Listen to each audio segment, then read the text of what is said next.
Hey Zane. Yeah. Hey Zane, I was just wondering if you could maybe help me out with my history project. During the height of the Cold War, the United States looked to gain an edge over the Soviet Union. This came when they had missiles be placed in Turkey, a country directly below the Soviet Union. This angered the Soviet Union people, and eventually its leader, Nikita Khrushchev, president of the Soviet Union, forged an alliance with his close friend, Fidel Castro, the Prime Minister of Cuba. Together they set out with a plan so crazy, it just might work. Khrushchev would supply missiles and send them to Cuba via ship, and Castro would build housing facilities and launch pads for the missiles. This kicked off on October 28, 1962, which would become known as the Cuban Missile Crisis.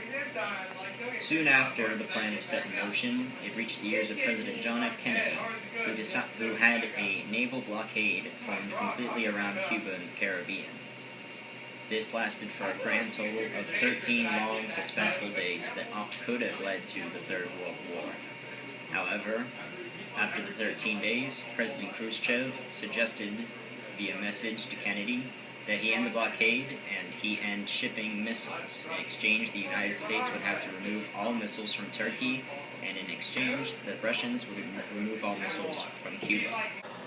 This would eventually end the Cuban Missile Crisis, and eventually the entire Cold War altogether. However, diplomatic relations between the United States and Soviet Union were higher than ever, and all trade between Cuba and the U.S. was officially cut off as a result. Well, I thank you for watching this. It was hosted by me, Jacob Hutchinson. Our cameraman was Zane Zwallison, and a big thanks to Mr. David Dusha. Thank you. Our cameraman was Zane Zawislin. This was hosted by me, Jacob Hutchinson, and we owe a big thanks to Mr. David Dusha.